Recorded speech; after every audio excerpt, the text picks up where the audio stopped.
में 13,178 लोगों को रखा गया है। पूल सैंपल लगातार चल रहा है। कल भी 772 पूल 5-5 सैंपल्स के और 65 पूल 10-10 सैंपल के लगाए गए। इनमें से 178 पूल कुल मिलाकर के पॉजिटिव आए। तो अब इनकी पूल में पॉजिटिविटी भी बढ़ रही है। जब से हमने माइग्रेंट लेबरर्स का भी पूल लेना शुरू किया है तो ये दिखाई पड़ा है कि पॉजिटिविटी भी इनमें बढ़ी है। कल कुल मिलाकर के 6,740 सैंपल्स की टेस्टिंग हुई 6740।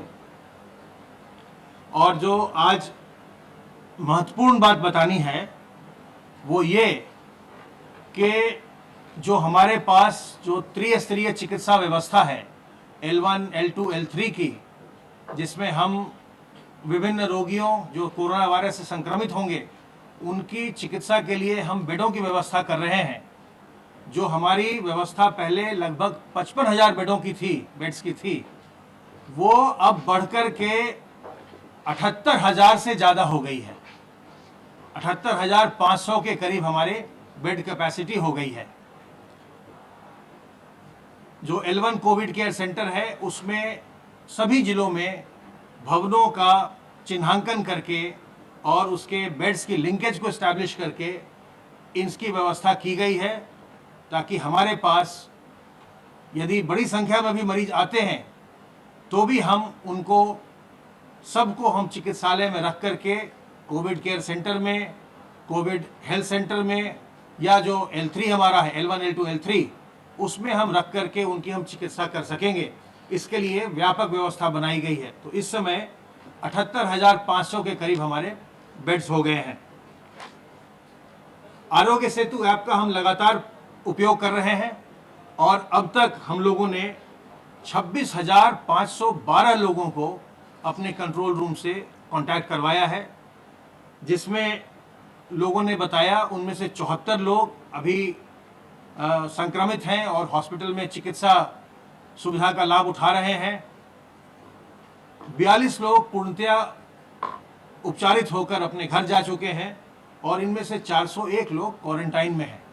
बाकी लोगों ने बताया कि उन्हें कोई समस्या नहीं है, फिर भी उन्हें सतर्क रहने की सलाह हमारे विशेषज्ञों के द्वारा लगातार दी जाती है और उन्हें समझाया जाता है कि अगर उनमें कोई लक्षण आए तो तत्काल वो नज़दीकी सरकारी अस्पताल को संपर्क करें, अपनी जांच कराएं और फिर अगर संक्रमण पाया जाता है तो अपनी चिकित्सा करवाएं। अन्य भी कोई भी व्यक्ति पूरे प्रदेश में अगर उसको लगता है कि उसमें इस प्रकार के कोई लक्षण हैं, खांसी हो रही है या सांस लेने में तकलीफ हो रही है, बुखार है तेज, तो वो हमारे हेल्पलाइन नंबर 1800-180-5145 1800-180-5145 पर कॉल कर सकता है और हमारे विशेषज्ञ उसको सलाह देंगे कि उनको तत्काल जाकर अपनी जांच करवानी चाहिए या नहीं, या घर पर ही आराम करना चाहिए। जांच करवाना और उसके बाद इसका इलाज कोरोना वायरस के संक्रमण का, ये सरकार की ओर से बिल्कुल निःशुल्क है। और इसलिए अगर आपको किसी प्रकार के लक्षण आते हैं तो बिल्कुल भी घबराने की आवश्यकता नहीं है। अपने नज़दीकी सरकारी अस्पताल में जाइए, जांच करवाइए और अगर संक्रमण पाया जाएगा तो उसकी चिकित्सा की जाएगी। अधिकांश लोग बिना किसी परेशानी के चिकित्सा के उपरांत 2 सप्ताह में अपने घर उपचारित होकर लौट जाते हैं।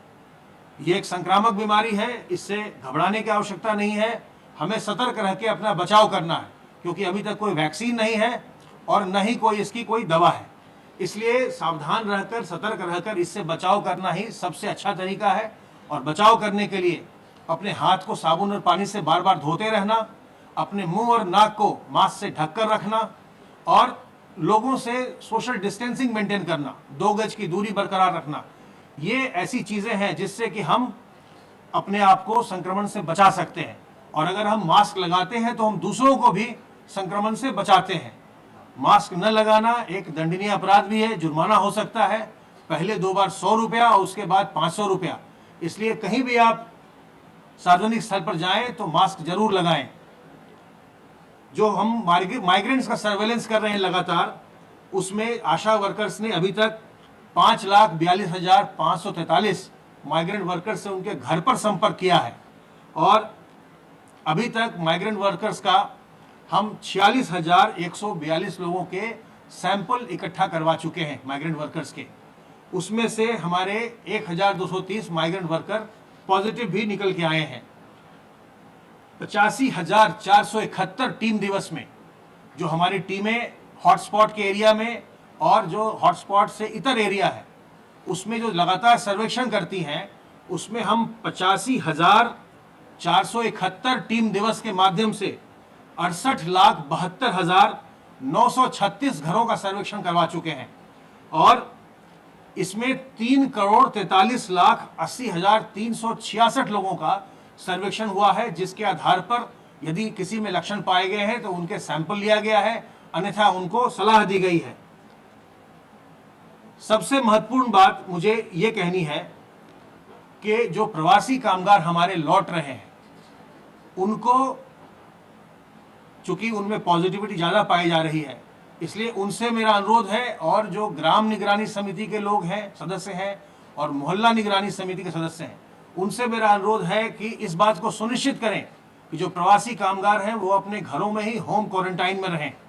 21 दिन तक उनको होम क्वारंटाइन में रहना है और घर में भी अपने बुजुर्गों को, अपने घर की गर्भवती महिलाओं को, छोटे बच्चों को और जो पहले से बीमार हों उनको बचाइए, उनसे बिल्कुल दूर रहिए। सामान्य तौर पर भी जो घर की जो बड़े बुजुर्ग हैं, जो गर्भवती महिलाएं हैं, जो पहले से किसी बीमारी से ग्रस्त हैं और जो छोटे बच्चे हैं, इनसे हमें दूर रहना है, इनसे हमें दूरी मेंटेन करनी है ताकि इनको संक्रमण किसी भी हालत में न होने पाए। बाकी लोगों को जो संक्रमण होता है उसमें कोई खास समस्या देखने में नहीं आती, वो बिल्कुल उपचारित होकर चले जाते हैं। इन्हीं लोगों में जब संक्रमण होता है तो समस्या होती है। तो हम सबका दायित्व है कि इनको हम संक्रमण से बचाएं और इनसे हम बिल्कुल दूर रहें। और आज की जो सबसे महत्वपूर्ण बात मुझे बतानी थी आपको, वो ये कि जो हमारी त्रिस्तरीय चिकित्सा व्यवस्था है L1, L2, L3 की, उसमें 78,500 के लगभग बेड्स की व्यवस्था प्रदेश में कर दी गई है, जिससे किसी भी स्तर पर किसी को भी जो भी संक्रमित होता है उसको किसी प्रकार से भी हम चिंतित होने की आवश्यकता नहीं है। उसको हम चिकित्सालय में रहकर व्यापक स्तर पर उनका हम इलाज उपलब्ध करवाएंगे। अब मैं अनुरोध करूंगा अपर मुख्य सचिव गृह से कि वो आगे की सारी बातें बताएं।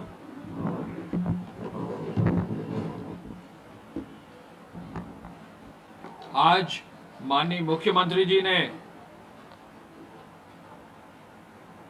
टीम 11 की बैठक में, जैसा कि प्रमुख सचिव स्वास्थ्य ने बताया, जो चिकित्सा व्यवस्था है उसकी विशेष रूप से समीक्षा की।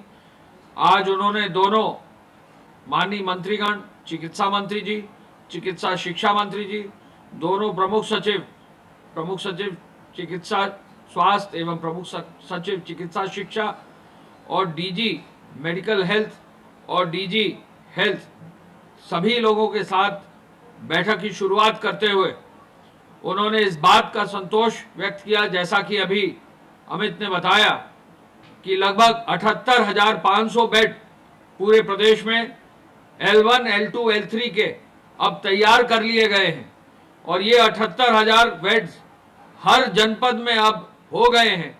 हर जनपद में L1 पे ऑक्सीजन की व्यवस्था कुछ बेड्स पर, L2 पर जो है वेंटिलेटर की व्यवस्था और L3 के तो एडवांस्ड मेडिकल कॉलेजेस की व्यवस्था हो गई है। तो उनका ये निर्देश लगातार रहा है कि कोई भी व्यक्ति हमारे प्रदेश में ऐसा ना हो, कहीं भी किसी भी जिले में, जिसको मेडिकल सुविधा के अभाव में हमें कोई कठिनाई उठानी पड़े। हर व्यक्ति को मेडिकल सुविधा हर जनपद में मिले और जनपद में इस त्रिस्तरीय आधार पर मिले कि अगर सामान्य कोई मेडिकल रिक्वायरमेंट है तो L1 श्रेणी में चला जाए, यदि उससे ज़्यादा बेहतर सुविधा चाहिए L2 में चला जाए, और यदि वो सीरियस पेशेंट है तो हर हालत में L3 में चला जाए।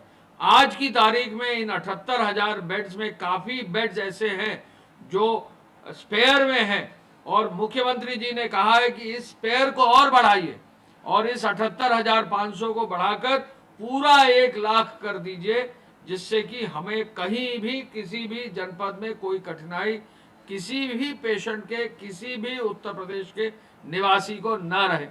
आपने अभी सुना है कि जो लोग नए आए हैं, जो लोग नए हैं या जो अभी हमारे एक्टिव पेशेंट्स हैं, उससे ज़्यादा लोग घर जा चुके हैं क्वारंटाइन पूरा करके, पूरी चिकित्सकीय व्यवस्था के पूरे एसओपी के बाद वो ठीक होकर घर जा चुके हैं।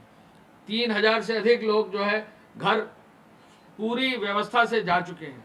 केवल जैसा कि स्वास्थ्य विभाग चाह रहा है, मुख्यमंत्री जी का निरंतर निर्देश है कि माइग्रेंट पॉपुलेशन जो हमारी आ रही है, हमारे जो श्रमिक और कामगार आ रहे हैं, उनको स्वयं सजग होके, उनके साथियों को सजग होके, उनके परिवार वालों को सजग होके, उनके ग्राम प्रधानों को सजग होके, यदि जरा भी किसी को लक्षण है, यदि जरा भी किसी व्यक्ति को कोई कठिनाई है, उसको तुरंत अपने नियरेस्ट जो है अस्पताल में रिपोर्ट करना चाहिए, जिससे जल्दी से जल्दी उसका इलाज शुरू हो सके और बहुत जल्दी से जल्दी इलाज शुरू होकर वो अपने घर जा सके। ये एक रिकॉर्ड हम लोगों ने कल स्थापित किया था। मुख्यमंत्री जी के मार्गदर्शन में 1000 से अधिक ट्रेन कल हमारी श्रमिक स्पेशल्स आ चुकी थी। पूरे देश में 50% से ज़्यादा ट्रेन उत्तर प्रदेश में आई हैं और 100 ट्रेन कल जो है एक दिन में 102 ट्रेन जो है हमारे प्रदेश में विभिन्न प्रदेशों से पूरे देश से आई थी। आज जो है उस रिकॉर्ड को भी तोड़ते हुए लगभग 1154 ट्रेनों में 15,27,000 से अधिक लोग शामिल करते हुए या तो ये ट्रेन आ गई है, लगभग 881 ट्रेनें आ गई हैं और 313 ट्रेनें ऐसी हैं जो या तो चल चुकी हैं या आज या कल तक चलकर परसों तक आ जाएंगी। तो 15,27,000 का आंकड़ा भी जो है बहुत जल्दी हमारे प्रदेश में अचीव हो जाएगा। मुझे बताने में खुशी है कि निरंतर एक एक मिनट मॉनिटरिंग करते हुए प्रदेश में जो है रेलवे डिपार्टमेंट से समन्वय बनाकर एक एक जिलाधिकारी रात रात भर जग कर हमारे प्लेटफॉर्म्स पर, रेलवे के प्लेटफॉर्म्स पर हर व्यक्ति को रिसीव करके सम्मान देकर, भोजन पानी देकर जो है उनका स्वास्थ्य परीक्षण कराकर उनको क्वारंटाइन सेंटर में भेज रहे हैं और क्वारंटाइन सेंटर में उनका जो है हर हालत में उनका डेटा कैप्चर करके, स्किलिंग कैप्चर करके उनको घर तक होम क्वारंटाइन भेज रहे हैं। निगरानी समितियों के उनका सहयोग ले रहे हैं। ये सबसे बड़ा काम पूरे देश में हमारे प्रदेश में हुआ है। हम ये भी आपको बताने में हमें खुशी है कि गोरखपुर जैसे जनपद में, एक जनपद में आज तक 142 ट्रेनें आ चुकी हैं। मेरी रात में कल कुछ जिलाधिकारियों से वार्ता हुई। 4 बजे सुबह जिलाधिकारी बस्ती स्वयं बस्ती के स्टेशन पर जो ट्रेनें ज्यादा संख्या में आ गई थी उनको रिसीव कर रहे थे। स्वयं जो है जिलाधिकारी बाराबंकी जितनी ट्रेन आ रही हैं, कल उनके यहाँ जो है कुछ माइग्रेंट्स को उन्होंने तुरंत आइडेंटिफाई किया, माइग्रेंट्स को आइडेंटिफाई करके उनको तुरंत चिकित्सकीय व्यवस्था पहुंचाई। लेकिन साथ साथ जो ट्रेनें आ रही थी उनमें भी पूरा सहयोग देकर बाराबंकी प्रशासन ने अच्छा कार्य किया है, गोरखपुर प्रशासन ने अच्छा कार्य किया है, बरेली में बहुत अच्छा कार्य हुआ है, जौनपुर जैसे जिले में वहां के जिलाधिकारी और पूरे जिला प्रशासन ने लगभग 64 ट्रेनें जो है प्राप्त की हैं। लखनऊ के जिलाधिकारी ने 62 ट्रेनें प्राप्त की हैं, आगरा के जिलाधिकारी ने 10 ट्रेनें प्राप्त की हैं, बलिया के जिलाधिकारी ने 34, प्रयागराज के जिलाधिकारी ने 34, प्रतापगढ़ जैसे जिले में उनके जिलाधिकारी ने 38 ट्रेनें जो है वहां प्राप्त की हैं और वाराणसी ने भी 50 का आंकड़ा जो है क्रॉस कर लिया है। साथ साथ अमेठी ने 13 ट्रेनें उनके यहाँ आई हैं, मऊ में 19 ट्रेनें आई हैं, बांदा में 14 ट्रेनें आई हैं, आजमगढ़ में 25 ट्रेनें आई हैं, अयोध्या में 27 ट्रेनें जो है वहाँ के जिलाधिकारी और पूरी टीम ने रिसीव किया है। साथ साथ गोंडा जैसे जिले में भी वहाँ के जिलाधिकारी जो है 51 ट्रेनें जो है वहाँ प्राप्त कर चुके हैं।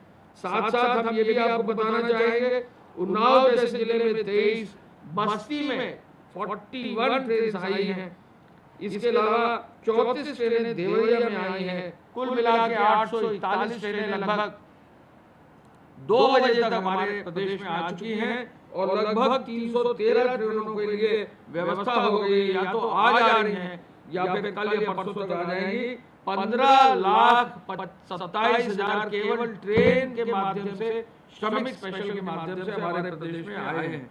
आपको मालूम है कि हरियाणा राज्य से 11,000 लोग पहले आए थे बसों से, मध्य प्रदेश से 6,000 आए थे, राजस्थान से हमारे 12,000 लोग आए थे, उत्तरांचल से 1,500 लोग आए थे, कोटा से छात्र आए थे, ये सब मिला के 60,000 लोग आए थे। लेकिन अब द्वितीय चरण में हरियाणा से 3,982 बसों, 3982 बसेस में 1,35,000 लोग केवल बस से आए हैं। राजस्थान से 355 बसें जो हमारी थी, उनसे 13,224 लोग आए हैं। मध्य प्रदेश से 1,350 बसों में लगभग 49,000 लोग आए हैं। इस आधार पर बसों के माध्यम से, जो हमारी ट्रेन है उनके माध्यम से लगभग 13,68,000 लोग आ चुके हैं। आपको मालूम है 1 मार्च से लेकर 31 मार्च तक, 30 अप्रैल तक 6.5 लाख लोग करीब पहले आ चुके थे।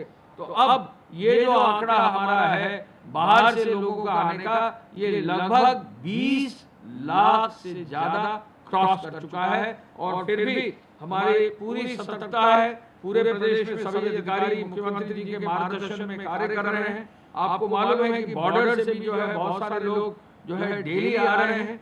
कहीं भी मुख्यमंत्री जी ने कहा है कि कोई भी पैदल ना चले। एक एक सड़क, एक एक नेशनल हाईवे, एक एक स्टेट हाईवे की पेट्रोलिंग वरिष्ठ पुलिस के अधिकारी कर रहे हैं। जहां भी बॉर्डर पर कहीं भी लोग पाए जाते हैं, उनको सहूलियत देते हुए, बस की व्यवस्था करते हुए, वाहन की व्यवस्था करते हुए, उनको जो है सड़क से न चलकर उनको गाड़ियों से जिला मुख्यालय तक ले जाकर घर तक पहुंचाया जा रहा है। मैं ये भी बता दूं कि गुजरात राज्य से 355 ट्रेनें आ चुकी हैं, महाराष्ट्र से 181 ट्रेनें आ चुकी हैं, पंजाब से 144 ट्रेनें आ चुकी हैं, कर्नाटक से 33 और राजस्थान से 28 ट्रेनें आ चुकी हैं, और दिल्ली राज्य से भी ज्यादा संख्या में जो है 36 ट्रेनें आ चुकी हैं। मैं अपनी ओर से कहना चाहूंगा कि मुख्यमंत्री जी की अपील है कि दिल्ली में भी जो भी लोग हैं, ट्रेन पर्याप्त मात्रा में वहाँ दिल्ली के रेलवे स्टेशनों पर उपलब्ध है। वहाँ स्थानीय प्रशासन, वहाँ जो जिला प्रशासन है दिल्ली में, वहाँ से संपर्क करें। प्रतिदिन 11 से 12 ट्रेनें आ रही हैं। कोई भी पैदल चलने की कोशिश न करे। दिल्ली से भी पर्याप्त ट्रेन मिलेंगी, आपको कोई दिक्कत नहीं होगी। अगले 1 हफ्ते के अंदर जो भी आना चाहेगा सुरक्षित घर भी पहुंचेगा, मेडिकल जांच के साथ पहुंचेगा, खाद्यान्न का, भोजन का पैकेट भी उनको जाते समय मिलेगा, और आगे भी जो उनका नाम लिख जाएगा तो उनको जो 1,000 रुपए की धनराशि है वो भी उनको मिलेगी। तो कोई भी व्यक्ति किसी भी रूप में जो है अपील है मुख्यमंत्री जी की, पैदल ना चले। हम ये भी आपको बताना चाहेंगे कि आज मुख्यमंत्री जी ने मुख्य चिकित्साधिकारियों के सहयोग के लिए प्रदेश में अपर निदेशक और संयुक्त निदेशक स्तर के अधिकारी प्रत्येक जिले में उन्होंने नामित किए हैं। आपको मालूम है ये जो चैलेंज पूरा है, ये मेडिकल साइड का पूरा चैलेंज है। एक एक चीज पर मुख्यमंत्री जी का ध्यान गया है। उन्होंने खुद अपनी व्यवस्था के अनुरूप खुद अपने आप आगे बढ़कर गोरखपुर और देवरिया जैसे जिले में इंफ्रारेड थर्मामीटर 500 जिलेवार, महाराजगंज में, देवरिया में, गोरखपुर में अपनी व्यवस्था के अनुरूप जो है उन्होंने भेजे हैं, और कोशिश की है कि गांव स्तर तक जो है अगर इस तरह की टेस्टिंग की, टेम्परेचर टेस्टिंग की व्यवस्था हो जाएगी जो ऑटोमेटिक होगी, विदाउट टच होगी, तो ऐसे में गांव तक भी लोग अवेयर होंगे, और कोई भी सिम्टोमेटिक होगा यानी जिसको भी बुखार का जरा भी लक्षण होगा, ऐसे लोगों को तुरंत सूचना प्राप्त करके उनको अस्पतालों में भेजा जा सकेगा। मुख्यमंत्री जी ने यह भी कहा कि जो हमारे कोविड चिकित्सालय हैं उनकी व्यवस्था को और दुरुस्त करें। एक नायाब एक्सपीरियंस मुख्यमंत्री जी ने किया है। जो सीएम हेल्पलाइन है उससे जो कोविड के हमारे पेशेंट्स हैं उनके मोबाइल पर उनसे ही पूछा जा रहा है, फीडबैक लिया जा रहा है, और एक एक अस्पताल के अंदर, एक एक मेडिकल कॉलेज के अंदर जो भी पेशेंट्स हैं उनसे पूछा जा रहा है कि आपकी चिकित्सकीय व्यवस्था अच्छी है कि नहीं, डॉक्टर्स देख रहे हैं कि नहीं, नर्सेज आ रही है कि नहीं, दवा समय से मिल रही है कि नहीं, भोजन समय से मिल रहा है कि नहीं, क्या आपकी बेडशीट बदल दी गई है कि नहीं, ये सब चीज़ों का फीडबैक लेकर जहाँ जहाँ सुधार की आवश्यकता है, मेडिकल कॉलेज वाइज, अस्पताल वाइज, माननीय मंत्रीगणों के साथ, प्रमुख सचिव साहबानों के साथ, फील्ड के अफसरों के साथ, जिला मजिस्ट्रेटों के साथ एक एक चीज़ पर नज़र रख के उसको सुधारा जा रहा है। स्वच्छता संबंधी कार्यों में भी शिथिलता न हो, ये भी देखा जा रहा है, और पैरामेडिक्स और चिकित्सा उपकरण में भी कोई कमी न हो, ये भी देखा जा रहा है। मुख्यमंत्री जी के स्तर पर स्वयं ये देखा जा रहा है कि जहां भी वेंटिलेटर्स हैं उनको चलाने के लिए एनेस्थेटिस्ट चले गए कि नहीं, पूरा प्लान उनके सामने है। एक एक जनपद की व्यवस्था को सुदृढ़ और मजबूत करने के लिए उन्होंने जो है आज मॉनिटरिंग की है और निरंतर मॉनिटरिंग कर रहे हैं। टेस्टिंग की व्यवस्था लगभग 7,000 अब जो है क्रॉस कर गई है, और वो भी एक माइलस्टोन है टेस्ट का। यूपी में जो 10,000 का मुख्यमंत्री जी ने लक्ष्य दिया है, वो माइलस्टोन भी अब नई मशीनें, नई टेस्टिंग की मशीनें जो है मेडिकल एजुकेशन और मेडिकल डिपार्टमेंट्स में आ रही हैं। तो ये माइलस्टोन भी होपफुली इसी सप्ताह में, आज जो है अगले 3 से 4 दिन में 10,000 टेस्ट प्रतिदिन का माइलस्टोन भी क्रॉस हो जाएगा। ये टेस्ट इसलिए भी आवश्यक है, जैसा कि स्वास्थ्य विभाग के प्रमुख सचिव ने बताया, जो इतनी संख्या में लगभग 2 लाख लोग डेली जो आ रहे हैं, आते साथ इनका जहां आवश्यकता है वहां टेस्ट भी कराया जा रहा है, जिससे आते ही साथ टेस्ट कराने के बाद ये देखा जा रहा है कि कहीं संक्रमण की जो है स्थिति अगर है तो तुरंत आइसोलेट करके उनको तुरंत मेडिकल व्यवस्था की जाए। चिकित्सा कर्मियों के प्रशिक्षण पर निरंतर कार्य किया जा रहा है, उनमें उनको इन्फेक्शन से बचाया जा सके, इस पर तुरंत कार्य किया जा रहा है। इस अदृश्य शत्रु के खिलाफ संघर्ष में मजबूती से काम करने के लिए, सबको सफलता प्राप्त कराने के लिए पूरी सावधानी बरतने के लिए उन्होंने ये भी आदेश दिया है कि मंडलायुक्त, आईजी, जिलाधिकारी, पुलिस अधीक्षक, मुख्य चिकित्सा अधिकारी एक टीम के रूप में एक पूरा एक बड़े, एक कह लीजिए कि एक बड़े जैसा एक कोई लक्ष्य होता है उसकी प्राप्त करने के लिए एक पूरी टीम बनती है, तो जिले स्तर पर भी एक टीम के रूप में जो है सभी अधिकारी कार्य करते हुए आगे बढ़ेंगे। तो कोई कारण नहीं है कि इस अदृश्य शत्रु के खिलाफ लड़ाई में हम लोग जो है आगे न बढ़ सकें। जिलाधिकारी और जिला पूर्ति अधिकारियों को ये निर्देशित भी किया है, कोई भूखा न रहे, हमारे प्रदेश में कोई एक आदमी भी भूखा न रहे। आपको याद होगा जब 2 बच्चे, एक जानकारी मिली कि उनके माता पिता दिल्ली छूट गए और 2 बच्चे जो है बहराइच में ऐसे पाए गए जो बेचारे खुद मजदूरी कर रहे थे, उनको तुरंत अगले दिन ही संबंधित जिलाधिकारी के माध्यम से राशन कार्ड बनाकर बच्चों के भी खाद्यान्न की व्यवस्था की गई। ये इस तरह की सेंसिटिविटी है जो माननीय मुख्यमंत्री जी अपेक्षा कर रहे हैं कि हर अधिकारी में हो, जिससे एक भी व्यक्ति पूरे प्रदेश में भूखा न रहे। कंटेनमेंट जोन को और सुचारू रूप से चलाने के लिए, सोशल डिस्टेंसिंग को और आगे बढ़ाने के लिए, और चूंकि अब लॉकडाउन 4 के बाद कई जगह दुकानें खुली हैं, तो दुकानों की सोशल डिस्टेंसिंग हो, इसके लिए प्रशासनिक और पुलिस अधिकारियों को निर्देशित किया है कि पेट्रोलिंग अवश्य की जाए, मार्केट्स में सोशल डिस्टेंसिंग हो, भीड़ एकदम से ना बढ़े, हर शहर में नियंत्रित भीड़ रहे और सोशल डिस्टेंसिंग के साथ दुकानें खुले, ये भी निर्देश दिया है। आरोग्य सेतु और आयुष कवच कोविड मोबाइल ऐप को और डाउनलोड किया जाए। उन्होंने जो है चिकित्सा शिक्षा का एक जो ऐप है चिकित्सा सेतु, उसको बहुत अप्रिशिएट किया, उसकी बहुत तारीफ की है और कहा है कि इसी तरह का जो है ऐप चिकित्सा विभाग में भी आगे बढ़ाया जाएगा। इस पर भी अब काम शुरू हो गया है।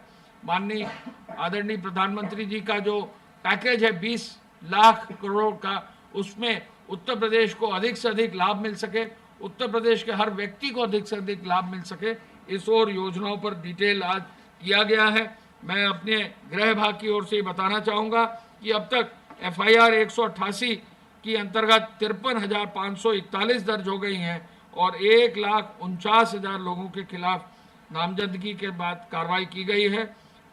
43 लाख से अधिक वाहनों का चेकिंग की गई है। 44,000। तो आपको बता दें कि अपर मुख्य सचिव गृह अवनीश अवस्थी को सुन रहे थे आप। निगरानी समितियों का सहयोग ले रही हैं, ये सारी बातें उन्होंने अपने प्रेस कॉन्फ्रेंस में कही है। श्रमिक स्पेशल ट्रेनों से लगातार श्रमिक आ रही हैं, सारे आंकड़े जो प्रदेश के हैं वो अपर मुख्य सचिव गृह अवनीश अवस्थी अभी अपने प्रेस कॉन्फ्रेंस में रख रहे थे। उन्होंने कहा कि किसी को भी मेडिकल सुविधा की कमी नहीं होगी। ये सारी बातें उन्होंने कही। जांच में लापरवाही नहीं बरतने के निर्देश भी दिए हैं। साथ ही साथ आपको बताया कि निगरानी समितियों का सहयोग ले रही हैं।